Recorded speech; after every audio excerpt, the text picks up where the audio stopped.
Bom dia, queridos amigos, amigas, queridos irmãos e queridas irmãs que estão ligados no programa da Escola Bíblica Dominical de nossa querida Igreja Batista de Neves.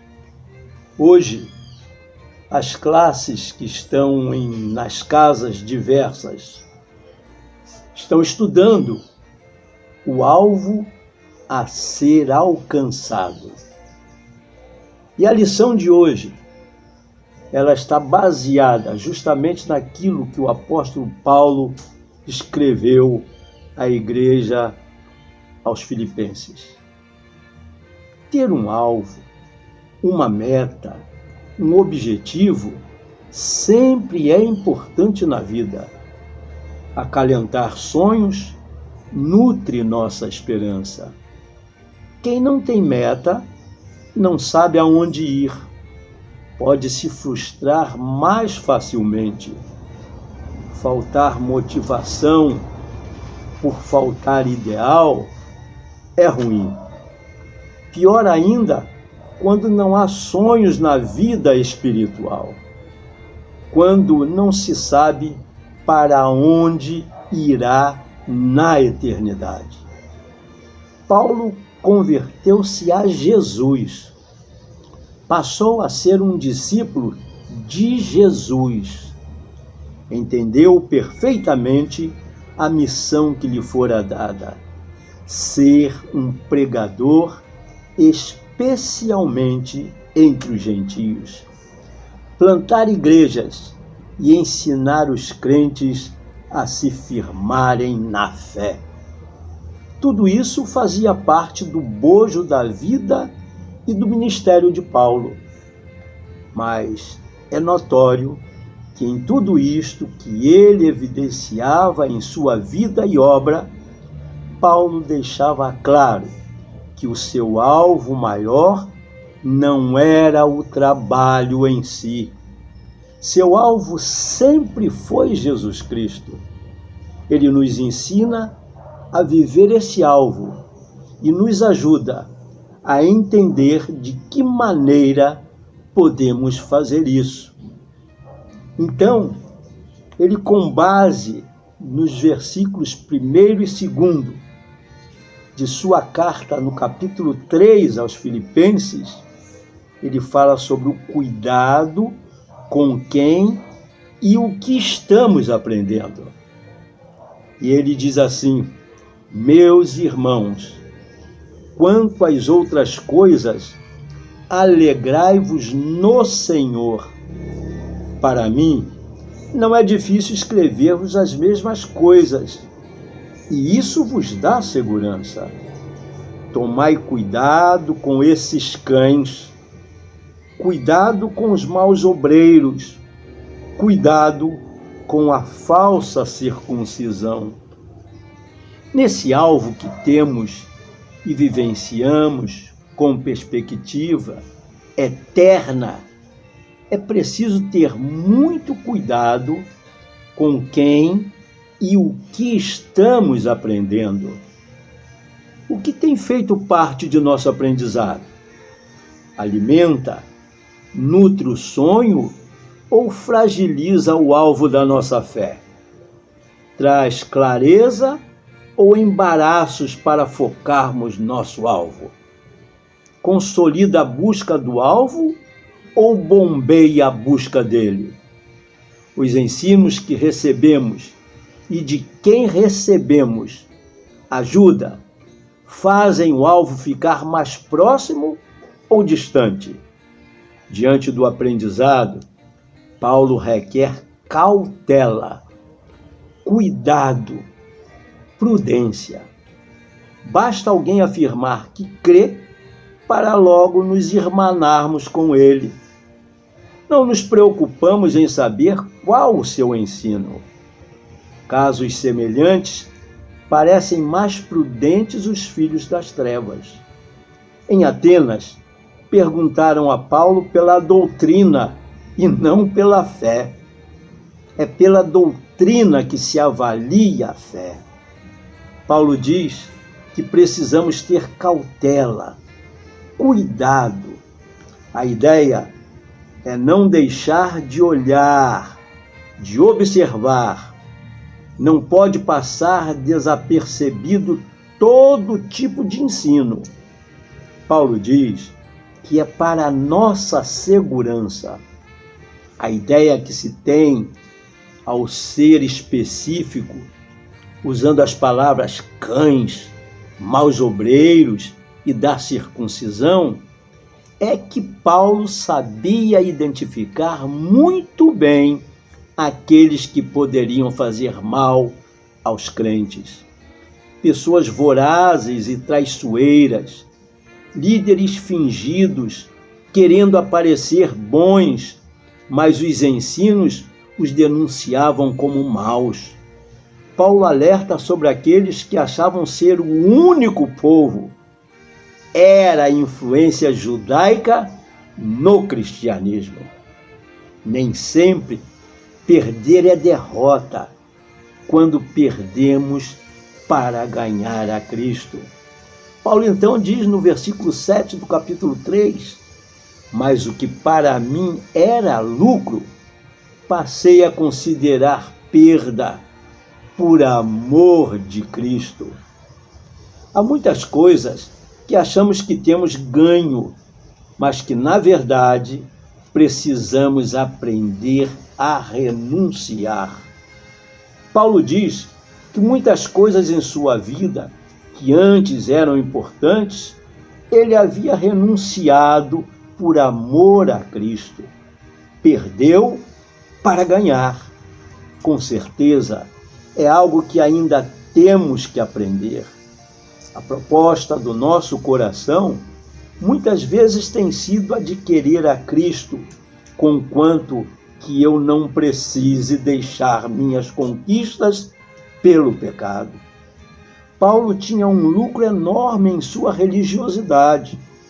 Professava o judaísmo do modo mais ferrenho possível. Era tremendamente zeloso e nutria irrepreensibilidade religiosa. Havia construído algo aos olhos humanos e religiosos naqueles dias de enorme grandeza.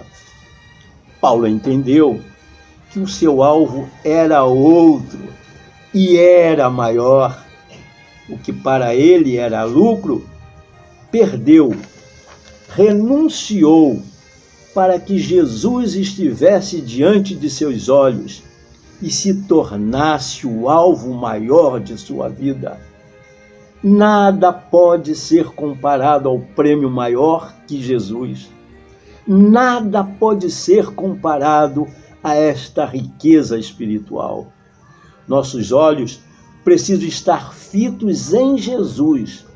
E para que isto seja real, entenda que nem sempre perder significa derrota. Nossa vida não deve ser motivada pelo aprisionamento do passado. Diz Paulo no versículo 13 do capítulo 3.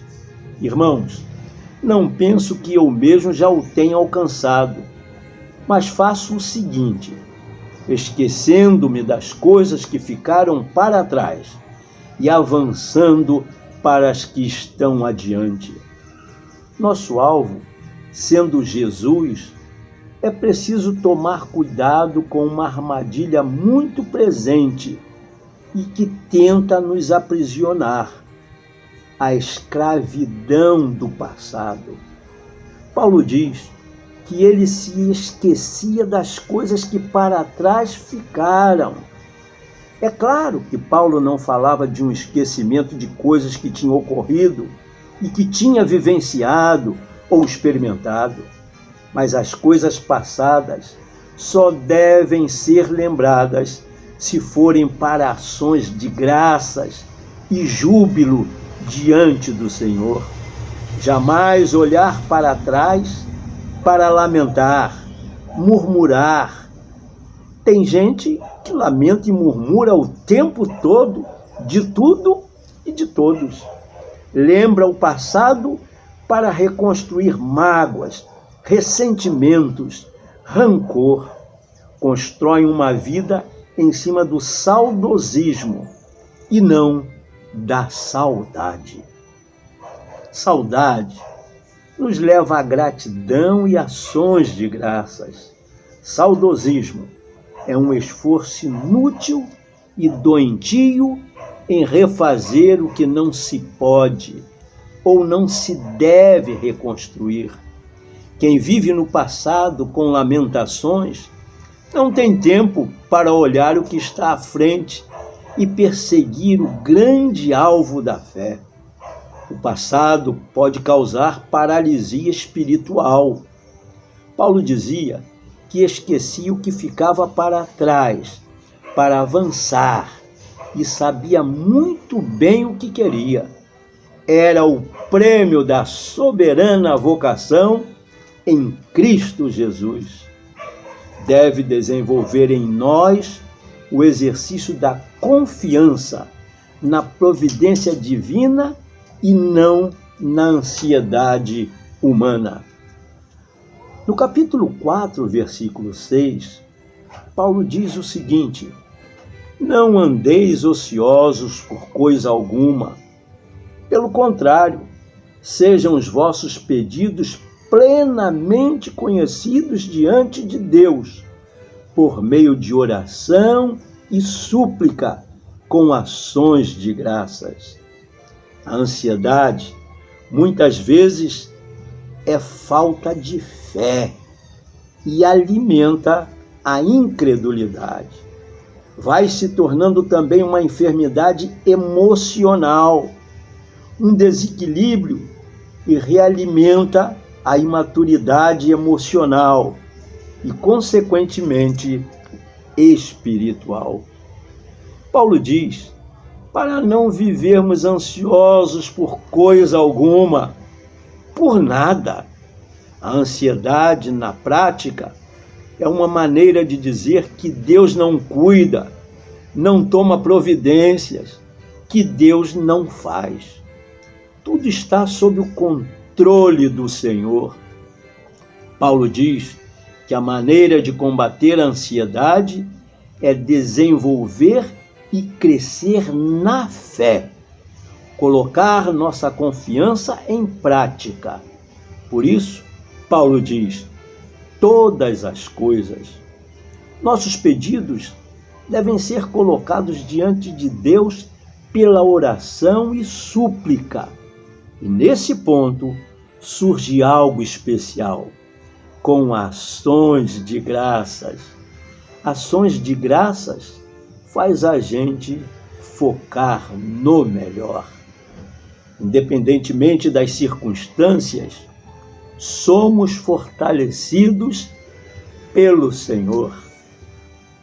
Nos versículos 12 e 13 desse capítulo 4 de Filipenses, Paulo diz: sei passar necessidade e sei também ter muito.